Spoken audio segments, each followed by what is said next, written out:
nè. Đừng có gì á. có điều là nó như gì chỉ sẵn ở đánh nhiên đâu nè.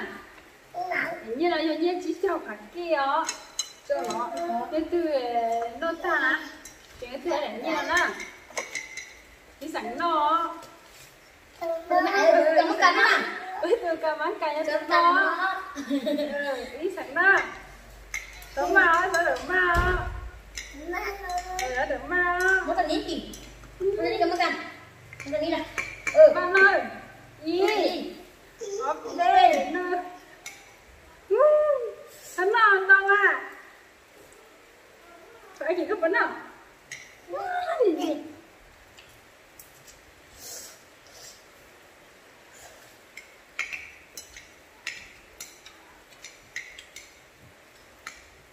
cá gì cá gì đó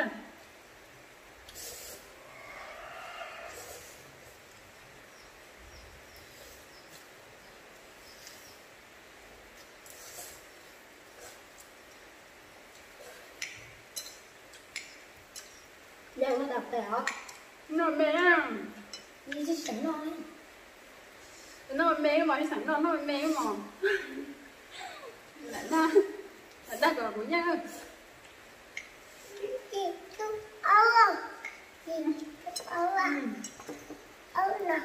được rồi gì bữa nào được thế rồi Gì đây nào? mình thấy phải lấy rất đẹp lòng ha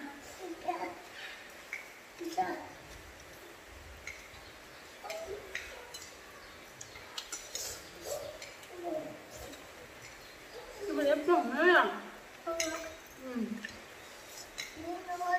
phải như nào này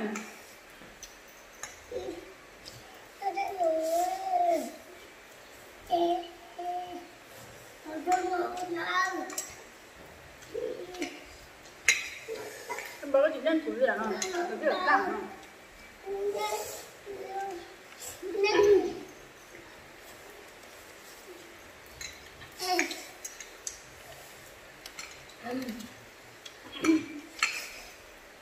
Chị chơi gì à?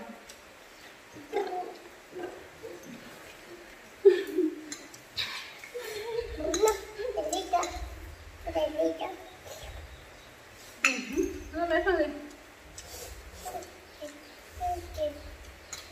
Chị lá. Không có tay tà không?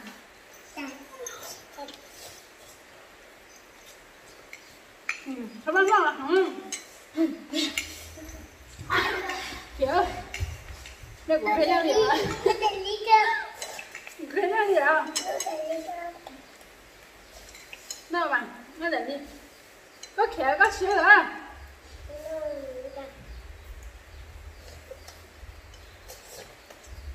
Ok, đi làm đi.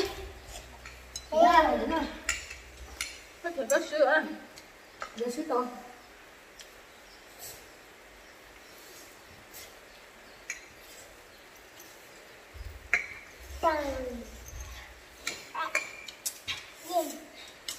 Rồi thế nó bỏ con.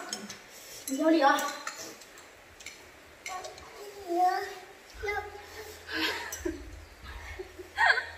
Chị sao đi à?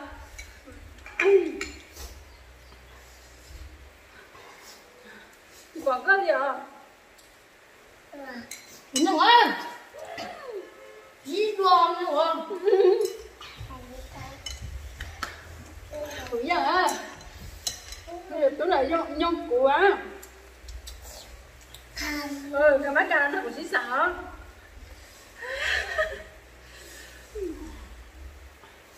Đi nào, cũng yang chơi bé xin xin đi nào, chị thao liệu.